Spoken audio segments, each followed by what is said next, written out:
प्रधानमंत्री नरेंद्र मोदी ने देश के दुश्मनों को दिया कड़ा संदेश। कहा, भारत दोस्ती निभाना जानता है, लेकिन हमारी भूमि पर आंख उठाकर देखने वालों को देना जानता है आंख में आंख डालकर जवाब। लद्दाख में शहीद जवानों के शौर्य को किया सलाम। कहा, हमारी सीमा पर अपनी नजर गड़ाने वालों को भारत ने दिया है मुंह तोड़ जवाब।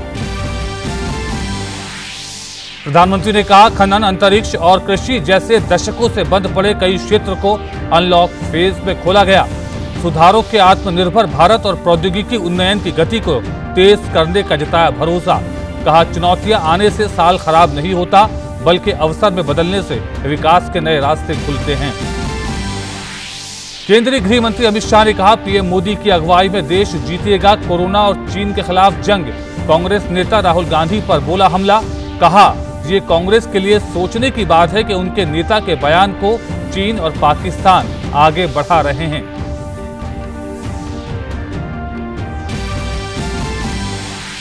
गृह मंत्री अमित शाह ने दिल्ली में कम्युनिटी ट्रांसमिशन की स्थिति से किया इनकार। कहा, टेस्टिंग, ट्रेसिंग और इलाज की सुविधाएं बढ़ाने से दिल्ली के हालात होंगे बेहतर। दिल्ली के लोगों को दिलाया भरोसा। कहा, खुद प्रधानमंत्री कर रहे हैं दिल्ली की चिंता।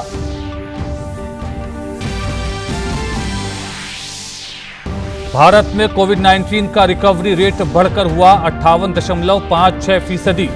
1,97,000 सक्रिय मामले। महाराष्ट्र सरकार ने कहा, राज्य में पूरी तरह खत्म नहीं होगा लॉकडाउन, चरणबद्ध तरीके से मिलेगी छूट। असम में गुवाहाटी में आज शाम 7 बजे से 14 दिन के लिए पूर्ण लॉकडाउन। कर्नाटक सरकार ने 5 जुलाई से हर रविवार को लॉकडाउन का किया ऐलान। दुनिया भर में करीब 1 करोड़ पहुंची कोरोना वायरस से संक्रमित मरीजों की संख्या। 50 लाख से अधिक रिकवर, 4,99,000 से अधिक की मौत। अमेरिका में 25 लाख से ज्यादा संक्रमित।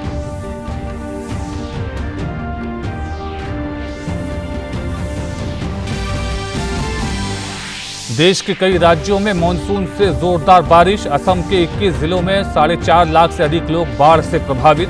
18 लोगों की मौत। राहत और बचाव कार्य जारी।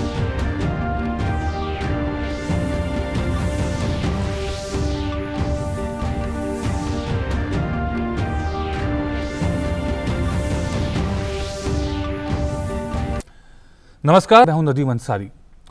प्रधानमंत्री नरेंद्र मोदी ने आज आकाशवाणी के अपने मन की बात कार्यक्रम में देशवासियों को संबोधित किया। प्रधानमंत्री नरेंद्र मोदी ने अपने संबोधन में खास तौर पर लद्दाख में शहीद हुए भारतीय जवानों को श्रद्धांजलि अर्पित की और कहा कि लद्दाख में भारत की भूमि पर आंख उठाकर देखने वालों को करारा जवाब मिला है। उन्होंने कहा कि भारत मित्रता निभाना जानता है, तो आंख में आंख डालकर देखना और उचित जवाब देना भी जानता है। प्रधानमंत्री नरेंद्र मोदी ने कहा कि देश की सीमाओं पर आंख उठाने वालों को मुंहतोड़ जवाब दिया जाएगा। मन की बात कार्यक्रम में जनता से रूबरू होते हुए प्रधानमंत्री ने कहा कि लद्दाख में भारत की भूमि पर आंख उठाकर देखने वालों को हमारे जवानों ने करारा जवाब दिया है। लद्दाख में भारत की भूमि पर आंख उठाकर देखने वालों को करारा जवाब मिला है। भारत मित्रता निभाना जानता है, तो आंख में आंख डालकर देखना और उचित जवाब देना भी जानता है। हमारे वीर सैनिकों ने दिखा दिया है कि वो कभी भी मां भारती के गौरव पर आंच नहीं आने देंगे। वीर सैनिकों के बलिदान को नतमस्तक करते हुए प्रधानमंत्री ने वीर सपूतों के परिजनों के जज्बे को देश की ताकत बताया। आपने देखा होगा, जिनके बेटे शहीद हुए वो माता पिता अपने दूसरे बेटों को भी, घर के दूसरे बच्चों को भी सेना में भेजने की बात कर रहे हैं। बिहार के रहने वाले शहीद कुंदन कुमार के पिताजी के शब्द तो कानों में गूंज रहे हैं। वो कह रहे थे, अपने पोतों को भी देश की रक्षा के लिए सेना में भेजूंगा। यही हौसला हर शहीद के परिवार का है। वास्तव में इन परिजनों का त्याग पूजनीय है। भारत माता की रक्षा के जिस संकल्प से हमारे जवानों ने बलिदान दिया है, उसी संकल्प को हमें भी जीवन का ध्येय बनाना है, हर देशवासी को बनाना है।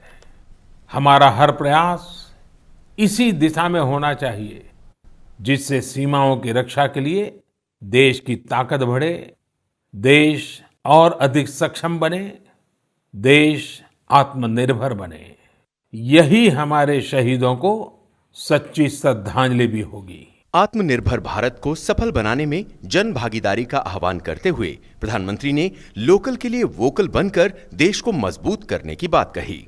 साथियों, कोई भी मिशन पीपल्स पार्टिसिपेशन, जन भागीदारी के बिना पूरा नहीं हो सकता, सफल नहीं हो सकता।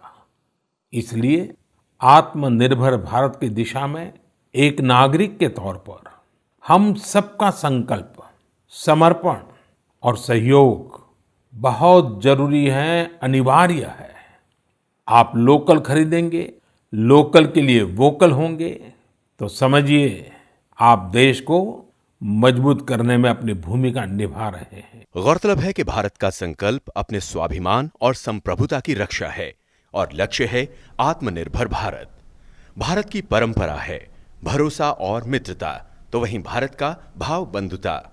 प्रधानमंत्री ने कहा कि इन्हीं आदर्शों के साथ देश को आगे बढ़ते रहना होगा। प्रधानमंत्री नरेंद्र मोदी ने आकाशवाणी से प्रसारित किए गए मन की बात कार्यक्रम में देश के समक्ष वर्ष 2020 में आई अनेक चुनौतियों का जिक्र किया।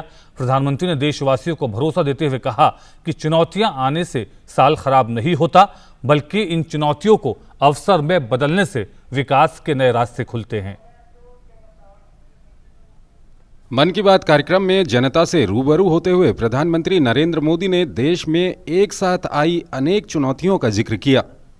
कोरोना महामारी से लेकर देश के पूर्वी और पश्चिमी छोर पर आए चक्रवाती तूफान तक, टिड्डी दल के हमले और भूकंप के झटकों से लेकर कुछ पड़ोसियों की नापाक हरकतों तक प्रधानमंत्री ने तमाम मुद्दों पर जनता के साथ अपने विचार साझा किए।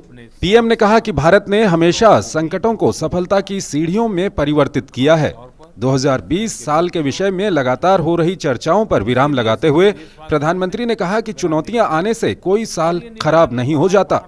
प्रधानमंत्री ने कहा कि कोरोना संकट में लॉकडाउन से बाहर निकल आने के बाद अनलॉक चरण में अंतरिक्ष, खनिज और कृषि क्षेत्र में लिए गए ऐतिहासिक निर्णयों से विकास के नए रास्ते खुले हैं। साथियों, अनलॉक के दौर में बहुत सी ऐसी चीजें भी अनलॉक हो रही हैं जिनमें भारत दशकों से बंधा हुआ था। वर्षों से हमारा माइनिंग सेक्टर लॉकडाउन में था। कॉमर्शियल ऑक्शन को मंजूरी देने के एक निर्णय ने स्थिति को पूरी तरह से बदल दिया है। कुछ ही दिन पहले स्पेस सेक्टर में ऐतिहासिक सुधार किए गए। उन सुधारों के जरिए वर्षों से लॉकडाउन में जकड़े इस सेक्टर को आजादी मिली। इससे आत्मनिर्भर भारत के अभियान को न केवल गति मिलेगी, बल्कि देश टेक्नोलॉजी में भी एडवांस बनेगा। अपने कृषि क्षेत्र को देखें तो इस सेक्टर में भी बहुत सारी चीजें दशकों से लॉकडाउन में फंसी थी। इस सेक्टर को भी अब अनलॉक कर दिया गया है।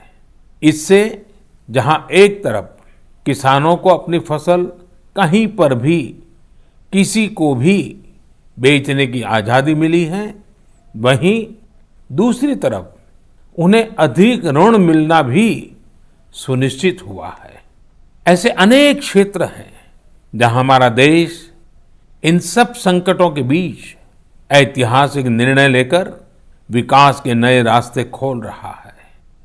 पीएम मोदी ने कहा कि वैश्विक महामारी के दौर में भारत ने अपनी अमिट छाप छोड़ी है। अदरक, हल्दी समेत दूसरे मसालों की मांग एशिया के अलावा अमेरिका तक बढ़ी है। कोरोना वायरस ने निश्चित रूप से हमारे जीवन जीने के तरीकों में बदलाव ला दिया है।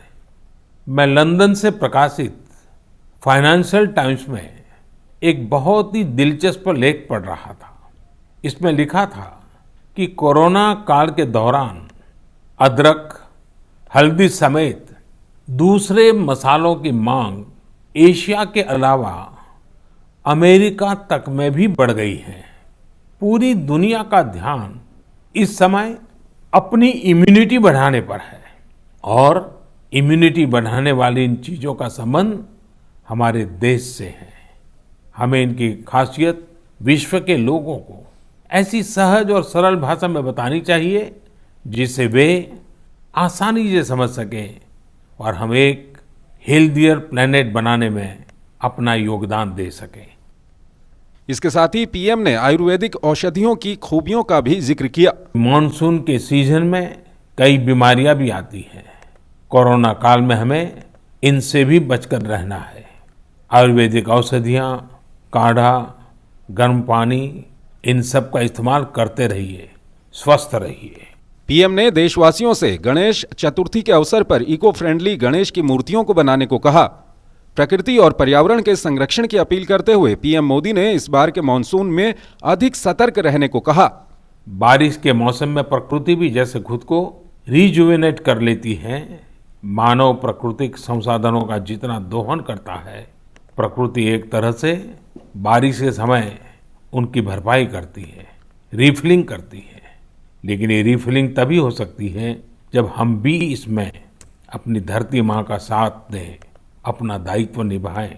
हमारे द्वारा किया गया थोड़ा सा प्रयास प्रकृति को, पर्यावरण को बहुत मदद करता है। प्रधानमंत्री ने लोगों से आग्रह किया कि कोविड-19 के वक्त मिले वक्त का सदुपयोग बच्चों को अपने पारंपरिक रीति रिवाजों और खेलों की जानकारी देने में करें, ताकि बच्चे इन परंपराओं से वाकिफ हो सकें। सूचना प्रसारण मंत्री प्रकाश जावड़ेकर ने कहा है कि मन की बात कार्यक्रम के इस अंक में प्रधानमंत्री ने घटनाओं और चुनौतियों की पृष्ठभूमि पर जनता को विश्वास दिलाया है।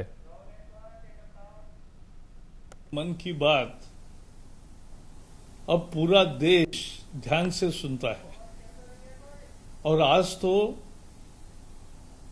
घटनाओं के और चुनौतियों के पृष्ठभूमि पर उन्हें जनता को एक विश्वास दिलाया कि 2020 में नई चुनौतियां आई, अनेक संकट आए, लेकिन इसके लिए ये साल खराब नहीं होगा। ये वर्ष भी नई दिशा देगा भारत को और 130 करोड़ लोगों के जनसहभागिता से इन चुनौतियों को हम पार करेंगे और ये साल भी एक कामयाब साल बनाएंगे। तो ये विश्वास जगाना बहुत महत्वपूर्ण है और उन्होंने उसके साथ जिस तरह से अपने वीर जवानों को श्रद्धांजलि भी दी, पीवी नरसिम्हा राव जी के जीवन पर भी उन्होंने बात की, तो और बाकी घर में कैसे समय बिताए इसके बारे में जो बताया, ये बेहद ही लोगों को अच्छा लगा है और इसलिए ये मन की बात एक महत्वपूर्ण कम्युनिकेशन का आधार बना है। देश के मुखिया और देशवासी, इनका सीधा नाता इससे स्थापित हुआ है। केंद्रीय गृह मंत्री अमित शाह ने एक न्यूज एजेंसी को दिए इंटरव्यू में देश के सामने मौजूद तमाम चुनौतियों पर खुलकर बात की। अमित शाह ने कहा कि पीएम मोदी की अगुवाई में देश कोरोना और चीन दोनों के खिलाफ जंग जीतेगा। अमित शाह ने दिल्ली के लोगों को भरोसा दिलाया और कहा कि खुद प्रधानमंत्री कर रहे हैं दिल्ली की चिंता। मैं एक बात स्पष्ट कर दूं, दोनों जंग हम जीतेंगे और जनता को आश्वस्त करना चाहता हूं कि मोदी जी के नेतृत्व में दोनों जंग जीतेंगे। देश का प्रधानमंत्री आपकी हर चीज की चिंता कर रहा है, पल पल की जानकारी उनको मिल रही है, वो सामने से भी इसकी परीक्षा कर रहे हैं। इसलिए कृपया पैनिक में मत आइए और प्रधानमंत्री जी के बहुत स्पष्ट निर्देश हैं कि दिल्ली को इस संकट से बाहर निकालना है। अमित शाह ने कांग्रेस नेता राहुल गांधी पर हमला बोला और कहा कि ये कांग्रेस के लिए सोचने की बात है कि उनके नेता के बयान को चीन और पाकिस्तान आगे बढ़ा रहे हैं। कोरोना के खिलाफ भारत सरकार ढंग से लड़ी है। मैं राहुल जी को एडवाइस नहीं दे सकता, उनको एडवाइस देने का काम उनकी पार्टी के नेताओं का है। और मैंने पहले भी कई इंटरव्यू में कहा कि कुछ वक्रदृष्टा लोग होते हैं, उनको सीधी बात भी वक्र दिखाई पड़ती है। जहां तक कोरोना की लड़ाई का सवाल है, भारत सरकार ने ये लड़ाई ढंग से लड़ी है और विश्व के परिप्रेक्ष्य में कोरोना को देखेंगे तो हमारे आंकड़े बहुत अच्छे हैं, बहुत अच्छे विश्व के परिप्रेक्ष्य के अंदर। गृह मंत्री अमित शाह ने दिल्ली में कोरोना की स्थिति पर भी बात की और राजधानी में कम्युनिटी ट्रांसमिशन की स्थिति से इनकार किया। मैंने इसकी 3 सबसे सीनियर अफसरों से बात करी है, डॉक्टर पॉल, आईसीएमआर के अध्यक्ष डॉक्टर भार्गव और डॉक्टर गुडेरिया से। अभी ये स्थिति दिल्ली में नहीं आई है। ऐसी स्थिति इसलिए दिखाई देती थी क्योंकि करे हुए टेस्टों में 30% पॉजिटिव आते थे, मगर वो इसलिए आते थे कि आप अंतिम समय में ही टेस्ट में ले जाते थे। अब जब हम 20,000 टेस्ट करने लगे तो ये स्थिति नहीं है। आज दिल्ली में ऐसी स्थिति नहीं है, घबराने की जरूरत नहीं है। अमित शाह ने कहा कि टेस्टिंग, ट्रेसिंग और इलाज की सुविधाएं बढ़ाने से दिल्ली के हालात और बेहतर होंगे। दिल्ली के उप मुख्यमंत्री मनीष सिसोदिया का एक बयान आया। सिसोदिया जी ने बताया कि भाई 31 जुलाई को दिल्ली में 5.5 लाख तक कोरोना के संक्रमित हो जाएंगे, ना जगह बचेगी, ना बेड बचेंगे और एक प्रकार से स्थिति खराब होगी। इससे दिल्ली की जनता में बहुत सारा भय हुआ, कई लोग पलायन की भी सोचने लगे। मैंने मीटिंग बुलाई, इसमें दिल्ली के मुख्यमंत्री जी भी आए, उप मुख्यमंत्री जी भी आए, भारत सरकार के स्वास्थ्य मंत्री भी थे, ये तीनों डॉक्टर भी थे और बाद में एमसीडी के मेयरों के साथ भी मीटिंग की। इसमें हमने बहुत सारे निर्णय लिए और आज मैं कह सकता हूं विश्वास के साथ कि 5.5 लाख वाली स्थिति 31 जुलाई तक नहीं आएगी। और इसी के साथ इस बुलेटिन में फिलहाल इतना ही।